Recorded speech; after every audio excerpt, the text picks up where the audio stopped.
Apakah dengan memenuhi 1 kali makanan sehari ini bisa memenuhi kecukupan gizi yang optimal untuk anak-anak? Kemudian, apakah mungkin MBG yang diberikan 1 kali sehari ini cukup untuk meningkatkan kecerdasan anak-anak?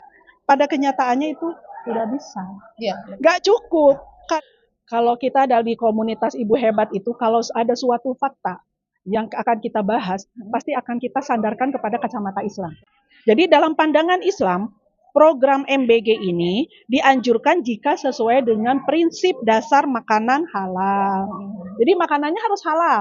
Betul. Karena makanan walaupun bergizi tapi tidak halal itu akan berpengaruh kepada perilaku anak-anak. Dan toyib itu berarti baik kondisi makanannya dan bergizi. Kemudian keadilan sosial, merata. Meratanya itu bukan semua disamakan dari Sabang sampai Merauke seperti itu, tidak bisa. Mana daerah yang memang sangat membutuhkan, yang rentan banget kekurangan gizi, biar semuanya tuh tepat sasaran. Kemudian tanggung jawab negara yaitu wajib. Siapa yang namanya negara? Yaitu penguasa. Dia harus memperhatikan kesejahteraan rakyat ini. Tidak main-main kalau jadi penguasa itu. Karena akan dihisab nantinya. Setiap keluhan rakyat akan menjadi dosa buat para penguasa. Setiap rakyat mengalami kelaparan, dosa para penguasa. Nah itulah. Makanya di dalam sistem Islam itu yang namanya penguasa itu harus hati-hati dalam bertindak.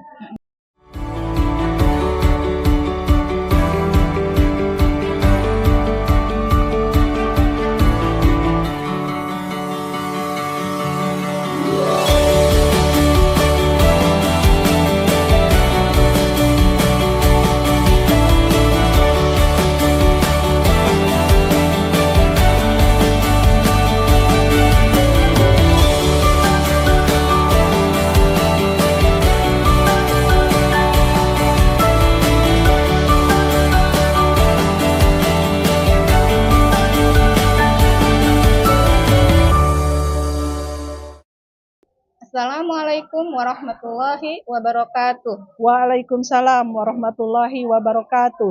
Alhamdulillahirabbil alamin wassalatu wassalamu ala asrofil anbiya'i wal mursalin sayyidina Muhammadin wa ala alihi washabbihi ajmain. Amma ba'du. Rabbi shrah li sadri wa yassir li amri wahlul 'uqdatam min lisani yafqahu qawli. Rabbana zidna ilman warzuqna fahman birahmatika ya arhamar rahimin. Segala puji dan syukur kita panjatkan kehadirat Allah Subhanahu wa Ta'ala atas segala nikmat dan karunia-Nya. Masya Allah bisa kita ketemu lagi dalam kajian online komunitas Ibu Hebat dengan saya Rian Rahayu. Mudah-mudahan kita semua berada dalam keberkahan. Amin. Tak lupa salawat dan salam kita tunjukkan kepada junjungan Nabi besar Muhammad Sallallahu Alaihi Wasallam untuk keluarganya, para sahabatnya, serta umatnya sampai akhir zaman nanti. Apa kabar Ibu Hebat hari ini? Ibu Hebat, generasi kuat, Allahu Akbar. Komunitas Ibu Hebat memiliki visi menjadi ibu bahagia dan produktif, bahagia menjalani peran sebagai hamba Allah, sebagai anak, sebagai istri, sebagai ibu, dan sebagai muslimah bagian dari masyarakat. Memiliki misi bahagia dan produktif dengan tampil senyum dan syukur, terampil berkomunikasi cinta, dan terampil melejitkan potensi ananda. Kajian pekanan komunitas Ibu Hebat mengupas data berdasarkan kacamata Islam. Alhamdulillah pada kajian pekanan kali ini kita akan membahas tentang MBG. Kok terasa berabe? Dengan saya Rian Rahayu dan narasumber yang luar biasa. Beliau aktif di komunitas Dharma Wanita IPB dan juga pengurus komunitas Ibu Hebat. Beliau adalah Ibu Ani Anjastuti. Apa kabar Ibu Ani? Alhamdulillah, luar biasa. Allahu Akbar. Cerah ceria dengan warna pinknya. Terima kasih. Di kesempatan hari ini kita akan mengangkat topik yang sedang hangat diperbincangkan. Betul. Baik di offline ataupun di online ya. Apa itu topiknya hari ini adalah tentang MBG. Nah, MBG yaitu program makanan gratis, bergizi gratis. Tetapi di balik program tersebut ternyata banyak fakta atau yang di luar harapan kita ya Bu Ani ya. Betul. Faktanya mulai dari makanan yang tidak layak konsumsi. Ya. Terus pada akhirnya banyak siswa yang mengkonsumsi MBG itu keracunan, Terus bahkan ada yang sampai meninggal dunia. Nah, terkait hal ini bagaimana menurut Bu Ani? Saya sebagai seorang ibu ya yang memiliki anak yang di sekolah gitu, ya tentu hal ini sangat menyedihkan ya. Udah khawatir, sedih, Deg-degan. bagaimana ini anak saya gimana gitu kan. Pasti ibu-ibu hebat yang lainnya juga akan merasakan hal seperti itu ya. Mereka akan deg-degan lah gitu ya dengan ada program MBG di sekolahnya gitu. Karena itu dilihat dari banyaknya fakta tentang MBG ini yang malah membahayakan kesehatan. Jadi sebenarnya niat baiknya adalah MBG ini untuk meningkatkan kesehatan ataupun meningkatkan gizi pada anak-anak. Tetapi kenyataannya pada fakta yang terjadi banyak yang mengalami keracunan. Misalnya contohnya nih, yang satu di Banggai Kepulauan, yaitu di Provinsi Sulawesi Tengah. Pada tanggal 17 September itu ada sekitar 300 anak yang mengalami keracunan. Banyak sekali. Ini di Indonesia Timur ya, Sulawesi Tengah. Kemudian di Jawa Barat ada juga, yaitu di Kabupaten Garut. Ada sekitar 569 orang yang keracunan. Itu pada tanggal 18 September. Dan yang paling terbaru adalah yang terjadi di Kecamatan Cipongkor, Kabupaten Bandung. Yaitu pada tanggal 22 sekitar 400-an orang atau 400-an anak yang mengalami keracunan. Jadi sebenarnya faktanya banyak ya Bu Rian ya. Enggak hanya dan 3 contoh yang saya sampaikan Ya, barusan. betul. Di berbagai daerah di ya, Bu berbagai Ani, ya? daerah dan itu merata. Tidak hanya di satu pulau saja, tetapi ternyata selain di Pulau Jawa juga ada, di Pulau Sulawesi juga ada. Sampai ke Kalimantan. Iya, di Kalimantan juga ada, ya kan. Nah, Jaringan Pemantau Pendidikan Indonesia atau JPPI ya menyebut bahwa per tanggal 21 September itu jumlah korban keracunan MBG itu sudah mencapai 6.452 kasus. Jadi udah ribuan. Udah ribuan anak-anak yang mengalami keracunan dari program MBG ini ya. Walaupun Kepala Kantor Staf Presiden yaitu Bapak Muhammad Kodari mengakui data ini didapat berbeda-beda dari setiap lembaga ya. Dari Badan Gizi Nasional, kemudian dari Kementerian Kesehatan, juga dari BPOM Indonesia ya. Jadi jumlahnya itu beda-beda yang mereka laporkan gitu ya. Jumlah kasus keracunan MBG ini jelas merupakan peristiwa fenomena puncak gunung es. Kita kan tahu kalau gunung es yang kelihatan sama kita ya lancipnya dulu sedikit gitu. Padahal di bawahnya besar gitu ya. Sehingga kita bisa memastikan bahwa angka real di lapangan kemungkinan jauh lebih besar dari yang sudah dilaporkan yang tersebut. Ada di data ini ya, iya, bisa lebih besar, sekitar 6.000 kan yang dilaporkan. Nah, itu kemungkinan kalau kita data secara menyeluruh dan secara terinci gitu ya, mungkin itu akan lebih besar dari angka yang 6.000 ini ya. Nah gitu, kemungkinan lebih besar. Mengapa itu terjadi? Karena pengawasan dari pemerintah untuk program MBG ini masih kurang. Terkesan terburu-buru. Dipaksakan. Sehingga pengawasan pemerintah untuk melihat atau mengevaluasi MBG ini agak kurang, agak kendor itu. Itu terbukti dari data korban yang simpang siur. Jadi beda-beda, setiap lembaga yang mendata itu beda-beda gitu. Tidak ada kesamaan sehingga bisa disimpulkan bahwa kalau di rata-ratainnya sekitar 5.000 kasus gitu. Ya, bisa lebih dari kasus yang didata. Iya, kalau kita rinci secara terperinci dan secara detail ya, setiap kejadian mungkin bisa lebih dari 5.000 kasus. Dan ini MBG ini sebenarnya masih berjalan ya Bu ya? Ya, tahu betul. saya itu berjalan September dan kemungkinan Oktober ada lagi mungkin di titik-titik yang baru ya. Iya, bisa Seperti itu. aja. Kalau Nah, ini baru tidak ada mungkin, evaluasi ya, mungkin ini betul gitu. hanya baru sebagian MBG sudah kasusnya seperti ini. Iya. Belum ditambah lagi di titik-titik MBG yang Yang baru lain. ya. Iya, betul. Nah, dari kejadian tadi ya Bu ya, fakta yang sudah tadi Bu Ani sampaikan, sebenarnya apa ya Bu ya menjadi Penyebabnya ya. Untuk penyebabnya itu emang cukup kompleks ya, karena banyaknya berbagai pihak yang ikut andil dalam program MBG ini. Seperti para pemasok bahan makanan mentah, kemudian bagian dapur yang mengelola dan sebagainya itu ya. bagian produksi Iya. ya. Pemerintah sebenarnya pada awalnya itu tujuannya itu dengan MBG ini ingin melibatkan para petani lokal sebagai produsen bahan makanan, kemudian para nelayan lokal, kemudian para peternak lokal untuk memberikan yang proteinnya. Itu sebenarnya tujuan pemerintah itu ke situ untuk meningkatkan perekonomian di daerah tersebut. Jadi mereka akan bekerja sama dengan para petani, nelayan, peternak, dan untuk pengelolaannya itu dengan UMKM yang ada di daerah tersebut. Itu memang tujuan awalnya seperti itu. Tapi apakah benar demikian? Faktanya benar demikian. Nah, kita bisa melihat ibu-ibu hebat mungkin bisa melihat sendiri ya dari berseliwerannya atau warawirinya berita-berita tentang MBG. Tidak perlu kita bahas di sini. Ibu-ibu bisa lihat sendiri dan bisa baca sendiri. Apakah benar dalam program MBG ini para petani lokal, kemudian peternak lokal, para nelayan itu dilibatkan, terutama UMKM dalam pengolahannya. Apakah betul itu dilibatkan? Iya, betul. Nah, itu juga menjadi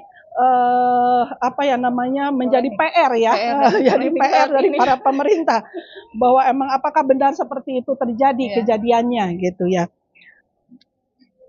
Jadi kalau untuk penyebab ternyata terjadinya keracunan pada anak-anak di berbagai sekolah atau di beberapa daerah selama ini, itu ada beberapa hal yang membuat hal itu terjadi.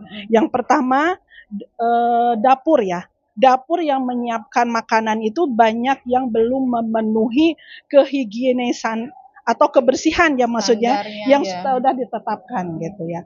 Jadi menurut Kepala Staf Presiden yaitu Bapak Muhammad Kodari, dari 8.583 SPPG. SPPG itu adalah Satuan Pelayanan Pemenuhan Gizi ya. Jadi mereka itu yang nanti akan mengolah makanan gitu. Hanya 34 yang memiliki SLHS.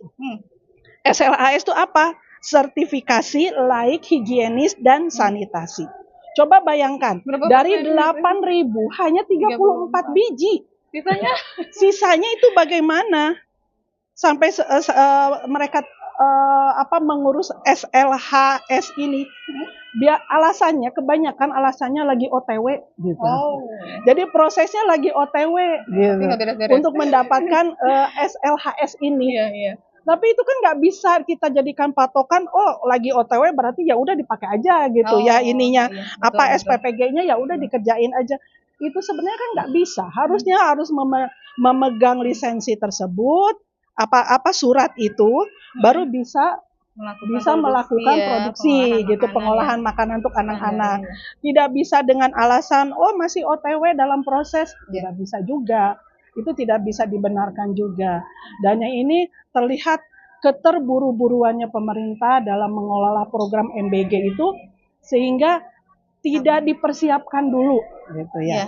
Dalam hal dapur nih satu. Penyebab yang kedua ya, dari penyebab kenapa terjadi keracunan seperti itu pada anak-anak, yang kedua adalah pendistribusiannya yang terlalu panjang sehingga makanan yang sampai kepada siswa itu sudah tidak layak untuk dikonsumsi gitu ya. Nah itu kalau di Pulau Jawa mungkin hal itu bisa diantisipasi ya, karena di Pulau Jawa jarak antara tiap sekolah itu dekat, sehingga si dapur tersebut atau namanya SPPG tersebut itu bisa mendistribusikannya kepada sekolah itu cepat karena jarak yang pendek. Nah, beda halnya dengan kalau kita dari luar ya, Iya. dari luar Pulau Jawa, seperti misalnya di Sulawesi, di Iya. kampung mertua saya itu, sekolah menengah itu jauh-jauh. Jaraknya Kalau ya. SD mungkin dekat-dekat. Tapi kalau sekolah menengah pertama, sekolah menengah atas itu bisa sampai 7 kilo, 5 kilo gitu. Iya. Nah, bagaimana cara mendistribusikannya SPPG tersebut? Betul.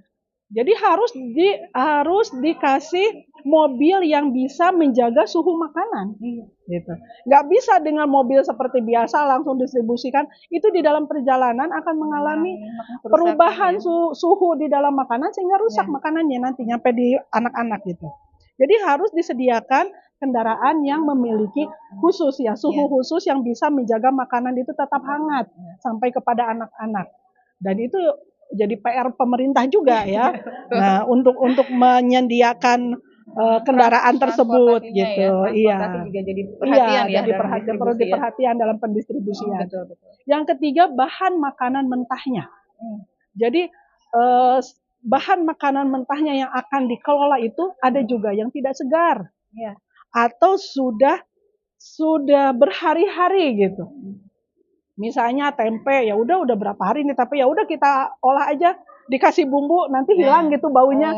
Kan tidak bisa seperti itu. Betul. Karena yang kita tujuannya dari kita MBG ini adalah meningkatkan gizi anak-anak. Kalau anak-anak dikasih makanan yang sudah setengah berkualitasnya udah yang tidak bagus ya, mau gimana meningkatkan gizi pada anak-anak gitu ya. Jadi yang ketiga adalah bahan makanannya yang sudah tidak layak sejak awal sebelum pengolahan makanan itu. Jadi sudah tidak segar ataupun ya sudah layu lah kalau sayuran. Jadi gitu. otomatis tidak ketika diolah dia juga akan mempengaruhi hasil olahan. Jadi gitu. Dan anak-anak itu kan kebanyakan pemilih ya dalam makan. Jadi kalau misalnya ada kecium bau nggak enak, aku nggak mau makan gitu kan. Apalagi anak-anak SD gitu ya. Ya udah aku nggak mau gitu kan, seperti itu. Kemudian yang keempat adalah pengolahan makanannya. Pengolahan makanannya itu salah tidak memenuhi standar gizi. Ya. Kan ada makanan yang harus pada suhu sekian, atau makanan kalau pengolahannya terlalu lama jadi benyek gitu ya, tidak segar lagi. Itu harus diketahui oleh pengolah makanan. Tukang masaknya gitu harus tahu. Dan itu harus diawasi oleh seorang yang ahli gizi. Pemerintah itu sudah menempatkan ya setiap SPPG itu menempatkan ahli gizi, satu orang ahli gizi. Nah, dari sosial media itu banyak yang mengatakan ahli gizi atau ahli gizi dalam tanda kutip gitu ya. Benar-benar ahli gizi atau bukan gitu ya. Sudah berpengalaman atau belum gitu ya, Bu? Iya. Ini memang benar-benar paham enggak mengenai gizi makanan, sehingga dalam pengolahannya juga kita itu harus diperhatikan hal tersebut. Itu yang menyebabkan penyebabnya itu harus dievaluasi sama pemerintah, harus dilihat lagi, harus dibicarakan lagi dan dicari solusinya yang betul gitu ya. Iya. Tadi yang kata Bu Ani sampaikan ya terkait penyebab keracunan itu, yang pertama tadi ya, dapur itu harus memenuhi standar higienisasinya. Ya, nah, yang kedua itu pendistribusian itu benar-benar harus disesuaikan ya. Misalkan kalau di Jawa atau di luar Jawa itu harus benar-benar disesuaikan sehingga makanan yang sampai ke siswa itu tetap terjaga kualitasnya. Nah, dan yang ketiga itu dari bahan mentahnya. Bahan mentah yang akan diolah itu benar-benar harus yang sesuai gitu, yang kualitasnya baik ya. Nah, kemudian yang terakhir itu pengolahan makanan gitu ya. Pengolahan makanan juga sangat berpengaruh terhadap makanan itu nanti layak dikonsumsi atau tidak. Dilihat juga dari cara pengolahan makanannya. Ya, betul. Nah, Bu, kita dari tadi ngalor ngidul, Bu. MBG, bikin berabe tadi ya judulnya ya. Nah, sebenarnya Bu, istilah Bu, MBG itu sebenarnya apa ya, Bu ya? Udah ngalor ngidul MBG gitu. Iya. Ya, MBG ya. Jadi program MBG ini adalah program makan bergizi gratis.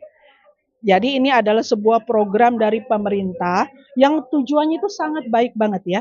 Yang bertujuan untuk meningkatkan gizi, kesehatan, kecerdasan, dan produktivitas anak-anak Indonesia serta ibu-ibu hamil. Itu tujuannya MBG. Sangat baik banget. Sangat bagus sekali tujuan seperti itu ya. Nah, kemudian seperti tujuannya makan bergizi ini emang sangat dibutuhkan untuk anak-anak. Untuk anak-anak pada masa pertumbuhannya ya. Baik menjaga kesehatan juga untuk menunjang kecerdasan otak mereka gitu ya. Karena anak-anak masa pertumbuhan, masa-masa emas ini memang membutuhkan makanan-makanan yang bergizi sehingga menunjang kecerdasannya mereka dalam menuntut ilmu gitu ya. Nah, dalam MBG ini tujuannya emang bagus ya untuk meningkatkan gizi anak-anak, kemudian ibu hamil, kemudian anak-anak balita gitu ya. Dan untuk ini pemerintah itu sudah menggelontorkan biaya yang cukup besar ya. Cukup besar untuk menggelontarkan untuk program MBG ini. Pada tahun 2025 dari data yang kita dapat yaitu biaya yang disediakan sebesar 121 triliun. Dari manakah itu biayanya? Diambil dari APBN. APBN itu apa? Itu dari hasil pajak rakyat. Jadi sebenarnya rakyat sendiri yang membiayai ya sebenarnya gitu. Dan bahkan pemerintah udah mencanangkan untuk menganggarkan di tahun 2026 itu akan ditingkatkan biaya atau anggaran untuk MBG ini sekitar 335 T, berarti sekitar 2 kali lipat dari tahun 2025. Iya, betul. Dan itu akan dibagi dalam beberapa anggaran dari beberapa instansi ya. Yang pertama dari anggaran pendidikan yaitu sekitar 223,6 triliun. Kemudian dari anggaran kesehatan 24,7 triliun. Kemudian dari fungsi ekonomi 19,7 triliun. Sebenarnya ya, ini kan anggarannya besar sekali ya, triliun bukan juta lagi loh. 300-an T gitu ya. Udah bukan ngomongin juta lagi di sini ya. Sebenarnya kalau anggaran yang besar ini dialokasikan untuk sektor pendidikan dan kesehatan, kan kita tahu ya, pada zaman sekarang itu pendidikan dan kesehatan itu sangat-sangat mahal. Sangat-sangat mahal, terutama untuk anak-anak yang mau kuliah, itu sangat-sangat mahal ya. Sehingga kalau ini dialokasikan untuk sektor pendidikan dan kesehatan, supaya tidak mahal gitu ya, sehingga tidak kejangkau oleh semua rakyat, atau untuk membantu rumah tangga yang kekurangan, dengan kata lain yang mengalami ekonomi lemah.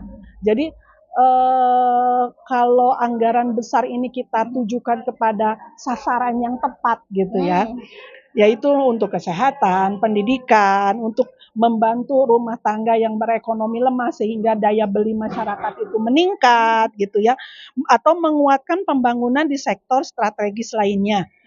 Misalnya memperbanyak lapangan pekerjaan untuk para ayah yang mencari nafkah nih. Diperbanyak lapangan pekerjaan, memudahkan mereka untuk mengakses pekerjaan, sehingga para ayah ini bisa memenuhi kebutuhan standar gizi di dalam rumahnya masing-masing gitu ya. Dan kalau hal ini terjadi, tentu manfaatnya akan lebih dirasakan oleh masyarakat itu lebih besar sekali, jauh lebih besar. Itu ya dari hal segi biayanya gitu ya. Oke. Tadi yang Bu Ani sampaikan terkait MBG itu kan MBG adalah sebuah program pemerintah, makan gizi gratis yang mungkin baru mulai di tahun ini yang dilaksanakan ya oleh pemerintah periode sekarang. Ya, betul. Nah, sebenarnya kan tadi Bu Ani juga sampaikan ada hal-hal lain sebenarnya yang lebih penting. Akhirnya saya ingin bertanya ke Bu Ani nih, sejauh mana ya MBG ini menjadi program yang cukup urgent kah Bu Ani gitu kan? Untuk Indonesia ya. Untuk Indonesia yang kondisinya saat ini ya tahu sendiri Bu Ani seperti apa ya. Iya. Sebenarnya itu kan MBG ini dilatar belakangi seperti ini. Pada zaman sekarang Gen Z ya, generasi Z sama generasi Alpha itu mereka lebih senang dengan makanan yang serba instan. Mereka senang dengan makanan yang cepat saji. Mereka senang makanan yang tidak bergizi, di dalamnya karbo gitu ya. Ya kayak seblak gitu ya. Anak-anak kan lebih cilok itu anak-anak tuh nyemilnya itu kayak seperti itu. Mereka kurang menyukai sayur, buah itu mereka tidak terlalu suka ya. Nah, dari dasar inilah maka pemerintah punya inisiatif gimana untuk meningkatkan gizi anak-anak gitu. Hmm. Makanya pemerintah melakukan program MBG, mengeluarkan atau menelurkan program MBG menjadi salah satu program unggulan yang sangat mereka bangga-banggakan dengan kondisi anak-anak sekarang gitu. Karena anak-anaknya banyak yang stunting. Stunting itu udah lama banget ya itu Ya. sama pemerintah Sudah itu lama ya. berusaha untuk dinolkan itu gitu ya. Stunting, kemudian malnutrisi gitu, ibu-ibu hamil yang kekurangan gizi gitu itu membuat pemerintah coba mengeluarkan program baru yaitu program MBG gitu ya. Program ini digadang-gadang bisa meningkatkan kualitas kesehatan anak-anak, terutama siswa sekolah dasar dan menengah. Itu kan berharapnya. Jadi SD, SMP, SMA gitu ya. Mereka Usia itu pertumbuhan memiliki tadi ya, masa pertumbuhan. Hal itu untuk mengatasi masalah stunting dan mendukung ketahanan pangan nasional. Nah, ini ketahanan pangan nasional itu karena di dalam MBG itu ada kerjasama dengan para petani, para nelayan, peternak, sehingga ketahanan pangannya itu bisa semakin naik gitu itu maksudnya itu ya di situ ya. Cuma nggak tahu pelaksanaannya ya. Jadi emang proposalnya itu atau maksudnya itu tujuannya itu emang bagusnya ke situ, bagus banget. Jadi untuk mengatasi masalah stunting, jadi 2-3 pulau terlampaui sekali mendayung gitu ya. Nah, jadi dilihat dari stunting, malnutrisi itu akan teratasi. Kemudian ketahanan pangan nasional juga bisa teratasi juga dengan mengejar visi menuju Indonesia Emas 2045. Ini tujuannya dari pemerintah itu ya. Nah, tetapi masalah gizi, kesehatan dan kecerdasan anak Indonesia yang sekarang menjadi masalah nasional. Penyebabnya adalah sistem ekonomi kapitalis. Jadi kita tidak bisa melihat begini ya. Tidak bisa melihat suatu fakta itu hanya di depan mata saja. Kemudian kita cari solusi yang parsial aja. Tidak bisa. Kita harus memandang semuanya itu secara global, menyeluruh. Istilahnya itu kalau mau melihat sesuatu itu kita harus naik dulu ke atas. Melihat ke bawah, permasalahannya secara global seperti ini. Betul. Berarti kita harus mencari solusi itu sampai akarnya dong.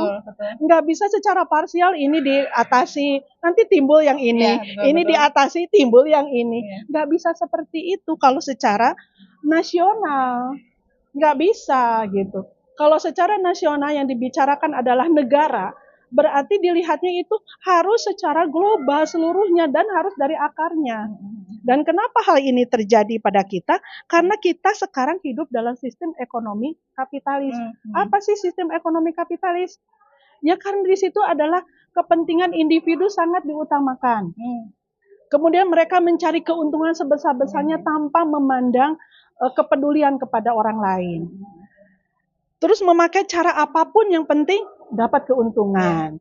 Itu yang dikejar manfaat untuk dirinya sendiri gitu. Betul. Dan kita sekarang hidup dalam ekonomi kapitalis itu.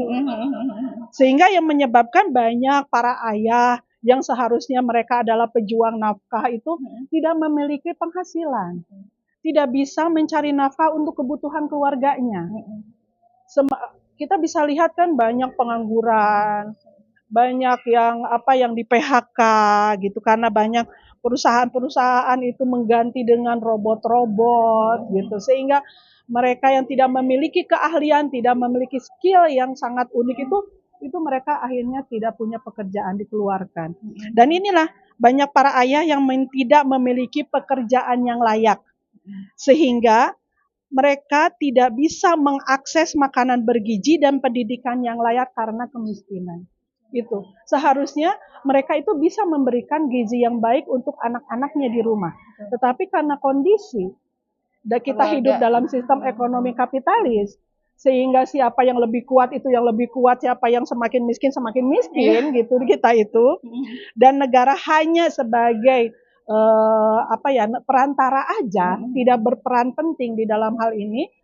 Ya seperti itulah. Jadi para ayah tidak bisa memenuhi kebutuhan gizi keluarganya sendiri. Kemudian, apakah mungkin MBG yang diberikan 1 kali sehari ini Cukup. cukup untuk meningkatkan kecerdasan anak? Nah, kan? Ya, gitu.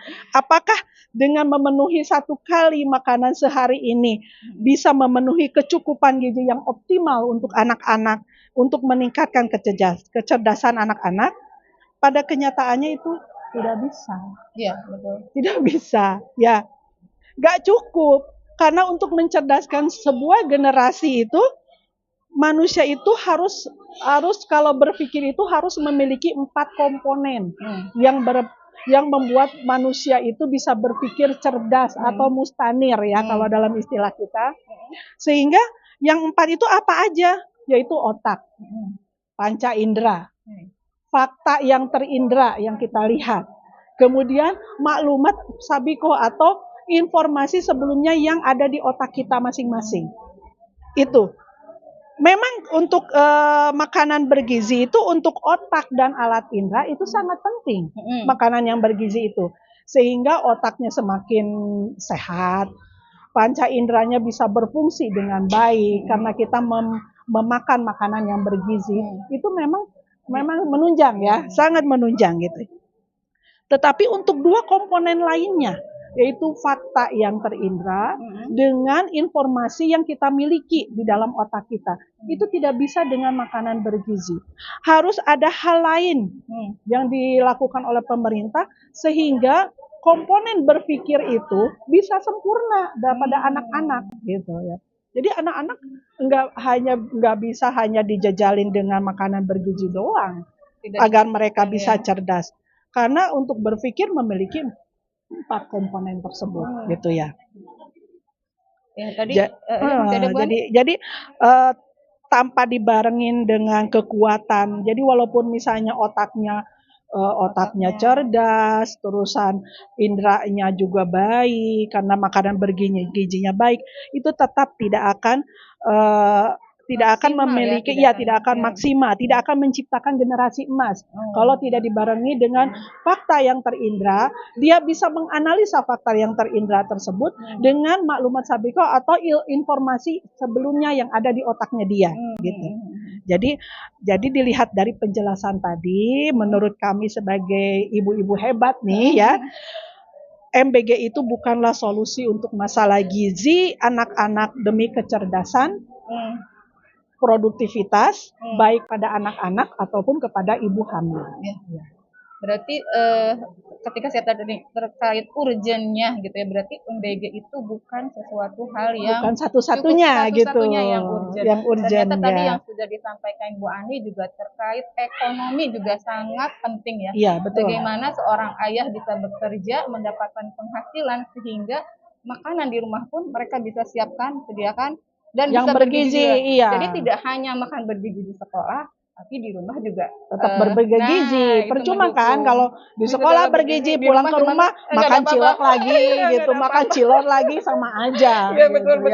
Jadi memang harus kompleks dan komplit ya Bu Ani. Iya, betul. Tadi sampai terkait tadi ya 4 faktor yang Bu Ani sampaikan juga itu tadi terkait bahwa untuk cerdas itu tidak hanya dengan makanan saja gitu ya, tapi tadi ya terkait fakta gitu kan, panca indera, terus informasi yang sebelumnya harus didapat oleh anak-anak. Iya. Itu. Nah, tadi Bu Ani juga sudah memaparkan ya terkait tadi ya fakta-faktanya seperti apa dan kebutuhan akan MBG di Indonesia saat ini itu seperti apa gitu ya. Bagaimana ya sebetulnya Islam memandang terkait pemenuhan kebutuhan pangan terhadap umat? Ya. Kalau kita dari komunitas Ibu Hebat itu, kalau ada suatu fakta yang akan kita bahas, pasti akan kita sandarkan kepada kacamata Islam. Betul. Karena kita emang orang Islam, Muslim. Ya. Betul. Pasti segala fakta yang ada itu kita akan bersandar kepada hukum atau syariat Islam. Ya. Jadi dalam pandangan Islam, program MBG ini dianjurkan jika sesuai dengan prinsip dasar makanan halal. Jadi makanannya harus halal. Betul. Karena makanan walaupun bergizi tapi tidak halal itu akan berpengaruh kepada perilaku anak-anak. Gitu. Itu bisa banyak buktinya lah. Ya. Sudah banyak buktinya. Kemudian harus toyib. Toyib itu yang baik makanannya dan bergizi, serta tidak menimbulkan stigma pada penerimanya. Jadi tidak menimbulkan efek samping yang tidak baik kepada penerimanya gitu ya. Program ini harus menjamin keamanan pangan dan gizi bagi masyarakat, terutama kelompok-kelompok yang rentan, yaitu balita, anak-anak pada masa pertumbuhan, kemudian ibu-ibu hamil. Karena ibu-ibu hamil juga ini harus diperhatikan karena mereka mengandung anak di dalam perutnya dan anak itu akan memiliki kecerdasan kalau si ibunya makan yang bergizi. Sehingga anak itu lahir dalam kondisi yang sehat gitu ya. Ya. Namun isu seperti potensi bahan makanan haram misalnya itu nggak boleh ada di dalam program MBG tersebut kalau di dalam Islam. Jadi serta penyalahgunaan dana gitu kan, kita kan nggak tahu ya MBG itu dari atasnya 15.000 nggak tahu sampai di bawah ada berapa gitu kan ya. Sekian ribu. Ya sekian. Nah dalam perjalanan ada kebocoran. Nah itu kalau di dalam sistem Islam itu tidak boleh ada penyalahgunaan dana. Kalau dari dananya adalah proposalnya sekian, itu maka ke bawah itu akan sama dengan sekian. Ya, betul. Kalau dalam sistem Islam seperti itu. Kemudian dievaluasi secara syariat, jadi ada evaluasinya. Jadi dipersiapkan dengan baik dari awal. Kemudian apakah ini memang perlu, apakah yang perlu itu di daerah mana, gitu kan? Mana yang biar semuanya tuh tepat sasaran gitu. Tidak secara global kita ini gitu. Kita samakan antara satu daerah dengan daerah yang lain. Tidak bisa. Kalau di dalam kita itu pemanfaatan efektivitas dana itu benar-benar diperhatikan agar tepat sasaran gitu ya. Jadi prinsip dasar dan anjuran dalam Islam itu yang pertama halal dan thayyib ya, kita harus tahu ya makanan yang disajikan itu halal dan thayyib itu berarti baik kondisi makanannya dan bergizi. Kemudian keadilan sosial merata. Meratanya itu bukan semua disamakan dari Sabang sampai Merauke seperti itu, tidak bisa. Merata dan berkeadilan sosial di sini mana daerah yang memang sangat membutuhkan, yang rentan banget kekurangan gizi itu yang perlu diperhatikan, dan mana yang daerah yang di sini mah tidak cukup, udah cukup, anak-anak udah sehat, tidak perlu dipenuhi lagi. Nah itu namanya keadilan sosial. Jadi negara itu harus bisa memilah, melihat kondisi rakyatnya mana yang perlu dibantu, yang urgen, yang perlu maksimal kita memberi bantuan, dan mana yang bisa dikesampingkan dulu gitu. Nah itu adalah tugas negara. Nggak mungkin kita nyari data kalau kita secara individu nggak bisa, secara komunitas juga kita nggak bisa, karena itu adalah kewenangan negara. Kemudian tanggung jawab negara yaitu wajib. Negara itu wajib menjamin kecukupan gizi, kecukupan pangan, keamanan, sampai distribusi untuk seluruh rakyatnya. Namanya wajib apa sih Bu Rian? Kalau dikerjakan dapat pahala, tidak dikerjakan dosa. Nah, para penguasa mohon diperhatikan, negara itu wajib. Siapa yang namanya negara? Yaitu penguasa. Negara itu adalah penguasa. Penguasa itu wajib memberikan jaminan pangan, jaminan pendidikan, dan jaminan kesehatan kepada masyarakat. Itu harus dilaksanakan oleh negara. Kalau tidak dilaksanakan, dosa investasi buat mereka. Setiap keluhan rakyat akan menjadi dosa buat para penguasa. Setiap rakyat mengalami kelaparan, dosa para penguasa. Nah itulah, makanya di dalam sistem Islam itu yang namanya penguasa itu harus hati-hati dalam bertindak. Dia harus memperhatikan kesejahteraan rakyatnya, seperti itu. Jadi ini tidak main-main kalau jadi penguasa itu. Karena akan dihisab nantinya di depan Allah ya. Akan dihisab. Sebagai pemimpin mereka akan dihisab. Apa yang kamu kerjakan? Gitu ya. Apakah sudah sampai sebatas maksimal? Apakah rakyat yang kamu naungi, kamu jaga, kamu urus itu sudah memenuhi standar kesejahteraan atau tidak? Gitu ya. Menimbulkan kebaikan atau kemudaratan. Iya betul. Saat ini. Banyak maslahatnya atau mudaratnya gitu ya. Iya, betul. Nah, tadi yang disampaikan Bu Ani ya terkait bagaimana Islam memandang makanan bergizi gratis ini tadi ya yang harus diperhatikan ya prinsip dasarnya ya. yaitu halal Halal dan dan thayyib. thayyib, Baik ya. dari segi bahan makanan Iya. ataupun mungkin dari segi peralatan, Pengolahan, iya pengolahannya itu betul. tidak boleh ada yang bersinggungan dengan haram. Haram. Berarti harus benar-benar halal dan thayyib. Tadi juga keadilan sosial. Saya tadinya berpikir keadilan sosial itu harus sama rata semua. Ternyata bukan ya. Bukan Tapi seperti lebih itu. melihat ke arah di mana yang benar-benar butuh ini makanan bergizi, itulah yang akan dibidik lebih dahulu gitu Lebih ya. urgen gitu Lebih ya sama urgen pemerintah ya. itu. Nah, Iya. seperti itu. Iya, itu namanya keadilan sosial Iya gitu. betul. Bukan misalkan yang udah dapat juga dapat lagi ibaratnya gitu ya. Yang udah Iya. terpenuhi ditambah lagi ibaratnya kayak Iya, gitu ya Bu Ani ya. betul. Nah, kemudian tanggung jawab negara. Negara memiliki tanggung jawab terhadap kemaslahatan umatnya. Jadi lebih kalau Dari- di Islam itu karena hukumnya bersumber dari Allah gitu ya. Iya. Jadi tujuannya lebih ke Ke kemaslahatan masyarakat, iya, ke rakyat, rakyat gitu ya. Berbeda iya. dengan saat ini ya Bu Yani ya. Iya. Kalau saat ini Kalau di sistem kapitalis kan segelintir orang aja ya, yang dapat. segelintir orang yang orang kaya semakin kaya, orang miskin semakin miskin, sehingga daya beli masyarakat semakin menurun setiap tahun. Gitu Iya, ya. betul. Kalau di dalam sistem Islam tidak seperti itu. Dalam sistem Islam, Islam lebih mengutamakan bahwa mana ini daerah yang benar-benar membutuhkan. Nah itu tugasnya negara. Para penguasa kan punya bawahannya juga ya. Dia tinggal dikerahin aja bawahannya ke tiap daerah. Ayo laporan di situ ada yang kelaparan apa enggak? Ayo laporan di situ ada yang pendidikannya kurang apa enggak? Betul. Apakah para ibu hamilnya sudah memenuhi kesehatan apa tidak? Nah itu harus dilaporkan, dan laporan itu bukan hanya sebatas sebagai data aja ya harusnya, tapi harus ditindaklanjuti, dilanjutkan, dicari solusinya. Itu adalah tugas penguasa gitu ya, tugasnya negara gitu. Betul. Nah Bu Ani nih, pertanyaan terakhir buat Bu Ani. Nah kita sebagai ibu hebat, ya. Nah banyak di sini ibu-ibu yang hebat. Bagaimana kita harus bersikap terkait MBG ini, Bu? Sebagai ibu hebat nih, sebagai ibu hebat ya. Karena ini kan benar-benar ini nengok ke kiri MBG, ke kanan MBG, offline MBG, online MBG, banyak banget yang dibahas tentang MBG. Jadi kami sebagai ibu hebat di komunitas ibu hebat, dan ibu hebat, komunitas ibu hebat itu bukan hanya di Bogor aja ya. Betul. Jadi kita itu udah sampai ratusan orang komunitas kita itu, dan itu ada dari Sabang sampai Merauke. Kita itu ada ibu-ibu hebat. Ibu-ibu hebat itu berpikirnya itu kritis ya. Jadi menilai atau menganalisa suatu fakta itu berdasarkan kacamata Islam. Semua akan berpikir seperti itu. Tidak mudah terbawa hal-hal yang mengarah ke yang tidak benar gitu. Betul. Jadi kalau ada fakta tidak langsung diserap, langsung diterima, tidak. Kalau ibu mentah-mentah gitu ya. Kalau ibu hebat tidak.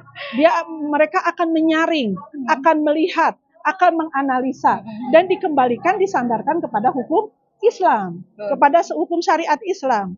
Itu ibu-ibu hebat ya. Jadi semua fakta yang ada dalam kehidupan ini akan disandarkan pada hukum syariat Islam. Seperti halnya dengan program MBG ini, pada dasarnya konsep program ini ada juga di dalam Islam merupakan kewajiban negara. Jadi kalau di dalam Islam itu adalah kewajiban negara. Kemudian menjamin kesejahteraan dan gizi rakyat disebut sebagai ro'in wal junah. Jadi negara itu sebagai pengurus dan pelindung ya bagi rakyatnya gitu ya. Jadi bertugas mengurus dan melindungi rakyatnya. Pemerintah harus memenuhi segala kebutuhan rakyat, baik kebutuhan primer, terutama sandang, pangan, papan, pendidikan, kesehatan, itu kan primer ya sebenarnya ya.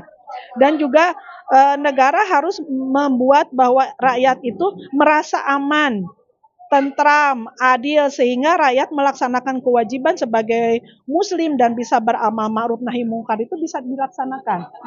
Dan daya beli masyarakat juga meningkat karena perekonomian semakin membaik. Itu yang harus ini. Jadi ibu-ibu hebat itu kalau ada fakta seperti itu walaupun tujuannya emang baik, bisa melihat dari fakta yang ada gitu ya. Apa sebenarnya? Nah, kalau bisa ya ibu-ibu, karena di ini ya, apa di sekitar kita, saya beberapa tetangga-tetangga saya gitu, semenjak adanya MBG itu anaknya yang biasanya sarapan di rumah, itu nggak usah sarapan katanya, nanti kamu dapat MBG dari sekolah, karena di sekolah harus dimakan, harus habis katanya gitu. Nah itu malah semakin menyedihkan, anak-anak lapar pagi-pagi yang biasanya sarapan. Nah itu banyak juga yang seperti itu. Saya sampai heran, kok Bu berpikirnya begitu, kan kasihan anak-anak, kata saya gitu ya. Tapi kan sayang Bu Ani, nanti MBG-nya nggak dimakan kalau sarapan dulu.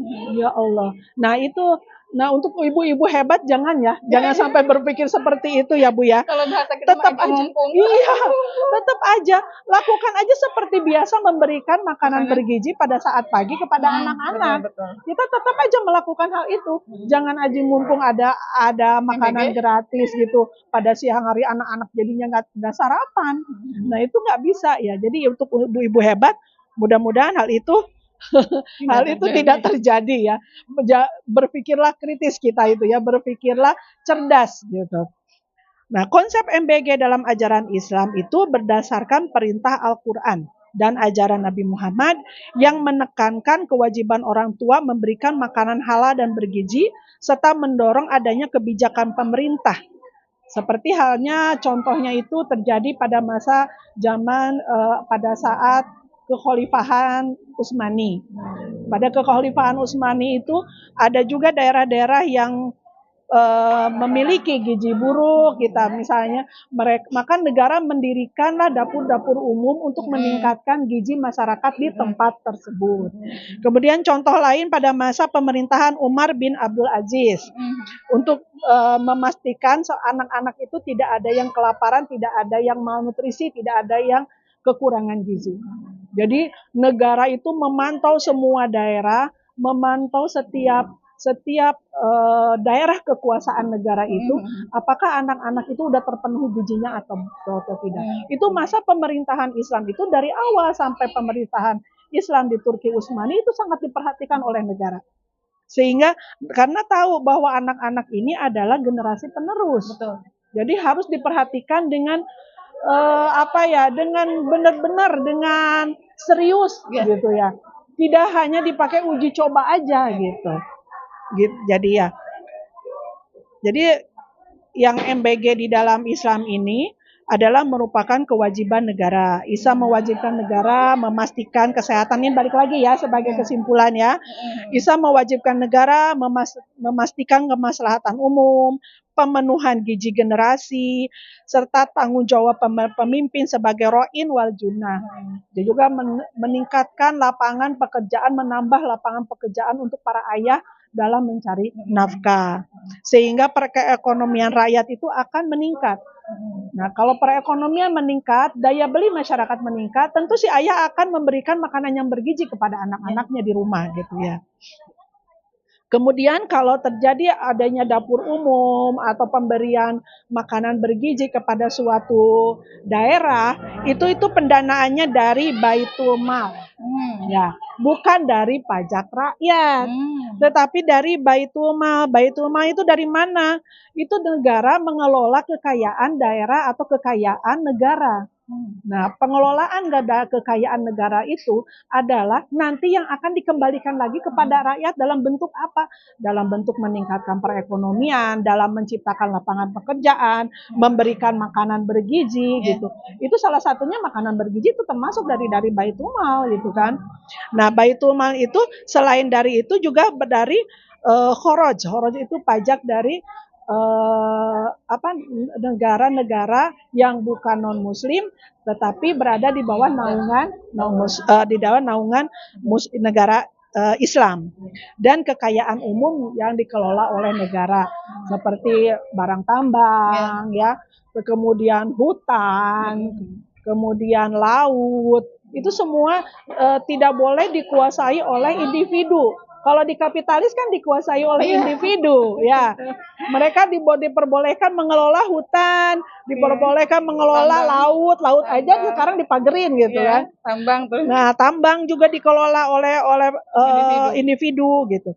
Nah, kalau di dalam negara Islam untuk memenuhi kebutuhan rakyatnya dengan memasukkan ke dalam Baitul Mal itu, yaitu dikelola oleh negara.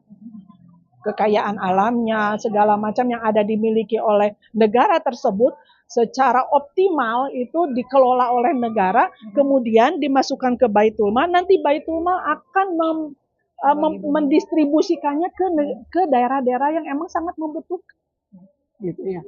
Jadi semuanya berkeadilan sosial gitu. Kemudian yang ketiga, prinsip keadilan dan kebaikan. Program pangan dan gizi harus memenuhi syarat kehalalan dan thayyib, halal dan thayyib. Kemudian adil, yaitu adil itu sesuai dengan porsinya masing-masing gitu ya. Dan tidak menimbulkan stigma pada penerima ataupun efek samping gitu ya. Sehingga semua rakyat akan merasakan program ini dan tujuan meningkatkan gizi keluarga itu akan terpenuhi, akan tercapai. Kemudian yang keempat, berfokus pada kebutuhan rakyat. Nah, karena negara itu emang tugasnya itu ngurusin rakyat gitu. Negara itu ngurusin rakyat, bukan rakyat yang ngurusin penguasa, bukan, tapi penguasa itu harus mengurusi rakyat. Pemimpin diharapkan memastikan distribusi MBG ini itu dapat diakses oleh seluruh rakyat yang membutuhkan. Jadi yang membutuhkan di sini ya. Kemudian memprioritaskan kelompok yang rentan, terutama balita, anak-anak yang sedang sekolah, kemudian para ibu hamil gitu ya. Ya itu di situ ya ininya mungkin. Luar biasa Bu Ani. Terkait pertanyaan terakhir tadi ya. Ibu hebat ketika melihat fakta itu disandarkan kepada syariat Islam, bersumber dari syariat Islam. Nah, tadi Bu Ani juga menyampaikan terkait tadi ya MBG gitu ya. Iya. Ternyata zaman kejayaan Islam MBG itu udah ada. Udah ada, bukan iya. sekarang aja gitu kan. Ternyata dulu sudah ada MBG. Cuman mungkin namanya bukan MBG ya, tapi namanya memberikan makan kepada rakyat secara langsung dari negara itu pernah dilakukan ketika masa kehilafahan Utsmaniyah dan Umar bin Abdul Aziz. Nah, itu sudah terjadi di masa pemerintahan Islam gitu kan. Betul. Ya. Terus tadi ya terkait gimana anak-anak ini mendapatkan gizi yang baik gitu ya. Kewajiban negara itu seperti apa gitu ya. Islam tadi ya mewajibkan negara untuk memastikan kemaslahatan umum. Mungkin tidak hanya dilihat dari sisi MBG aja. Tadi seperti Bu Ani sampaikan, sisi ekonomi di mana para ayah atau orang tua bisa mendapatkan penghasilan yang layak sehingga dapat memberikan penghidupan serta makanan yang layak untuk keluarganya. Mungkin itu dulu kali ya Bu Ani ya yang harus diperhatikan oleh karena itu yang urgen menurut saya. Dan itu yang dilakukan mungkin oleh Islam saat pernah terjadi di beberapa tahun yang lalu ya Bu Ani ya, kejayaan Islam itu bagaimana keluarga itu bisa terjamin oleh pemerintah. Nah, kemudian tadi ya pendanaan dari mana gitu ya? Dari Baitul Mal tadi yang Bu Ani sampaikan. Baitul Mal itu dari mana? Dari yang utamanya sumber daya alam. Oh, di Indonesia kira-kira kalau sumber daya alamnya dikelola oleh negara, wah, kita kaya raya. Berapa? Kita kaya raya, kita memiliki emas, kita memiliki minyak bumi, kita memiliki aspal, banyak sekali. Itu baru satu kalau ibaratnya apa ya? Satu sisi. Itu baru tambang atau di sisi lain belum hutan, laut dan segala macam itu sudah luar biasa. Karena emang udah janji Allah ya. Di bawah kaki orang muslim disitulah kekayaan alam akan ada. Indonesia adalah penduduk yang muslimnya terbanyak di dunia. Masya Allah. Sehingga otomatis kekayaannya juga akan terbanyak lagi di dunia. Makanya Indonesia itu sangat diperebutkan. Nah, hanya dengan syariat Islamlah pengelolaan tambang dan sumber daya alam itu dikembalikan kepada rakyat, bukan kepada segelintir orang. Orang. Ya, betul. Berarti siap ya dengan syariat Islam ya, kita harus siap ya. Nah, kemudian tadi ya prinsip keadilan dan kebaikan gitu ya. Tidak hanya tadi di mana yang dibutuhkan, itulah yang akan diutamakan seperti itu. Nah, kemudian tadi berfokus pada kebutuhan rakyat, Rakyat. bukan kebutuhan hanya segelintir pejabat gitu ya Bu Iya, Ani ya. iya. Jadi kebutuhan rakyat yang harus diutamakan. Itulah yang dilakukan ketika syariat Islam ditegakkan. Jadi untuk kemaslahatan umat tadi, untuk kesejahteraan rakyat. Iya, Nah, betul. Masya Allah luar biasa Bu Ani, tidak terasa ya kita hari ini luar biasa ilmu yang disampaikan oleh Bu Ani. Saya jadi Iya. lebih terbuka Ya, terkait mudah-mudahan tentang MBG ya, sehingga tadi ibu-ibu pun mungkin yang di Iya. sana yang di Yang menonton juga ya Bu Ibu Hebat bisa tercerahkan gitu bisa ya. lebih tercerahkan. MBG itu ternyata seperti ini dan seperti itu gitu ya. Iya. Nah kemudian dari Bu Ani, apakah ada yang mau disampaikan closing statement Bu Ani?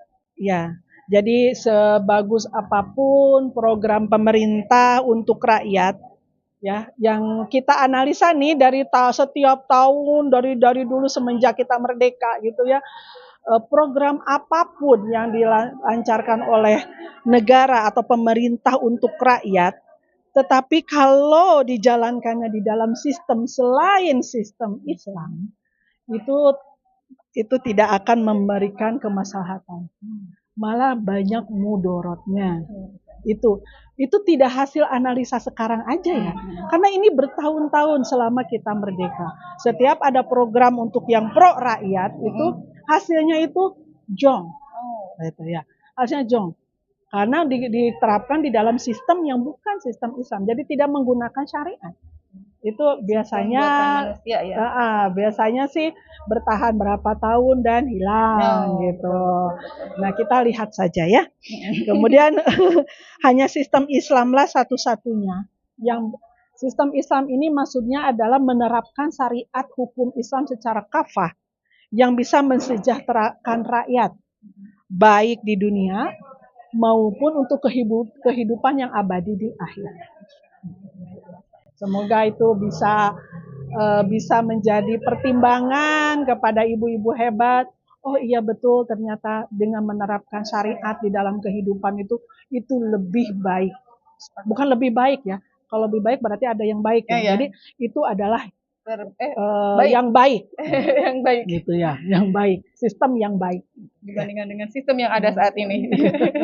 Seperti itu ya. Masya Allah, luar biasa. Jazakumullah khairan katsiran buat Bu Ani atas penjelasannya. Semoga apa yang disampaikan Bu Ani menjadi wasilah kebaikan untuk Ibu dan bermanfaat untuk kita para ibu hebat dalam membersamai Ananda. Satu pantun penutup. Pergi ke pasar mau beli minyak. Cakep. Jangan lupa botol minyaknya ditutup rapat. Cakep. Duhai ibu-ibu yang sudah menyimak, jangan lupa di like, share fanpage-nya Komunitas Ibu Hebat. Ada IG, Facebook. YouTube-nya Ibu Hebat. Nah, saya Rian undur diri. Mohon maaf jika ada salah-salah kata. Wabillahi taufik wal hidayah. Wassalamualaikum warahmatullahi wabarakatuh. Waalaikumsalam warahmatullahi wabarakatuh.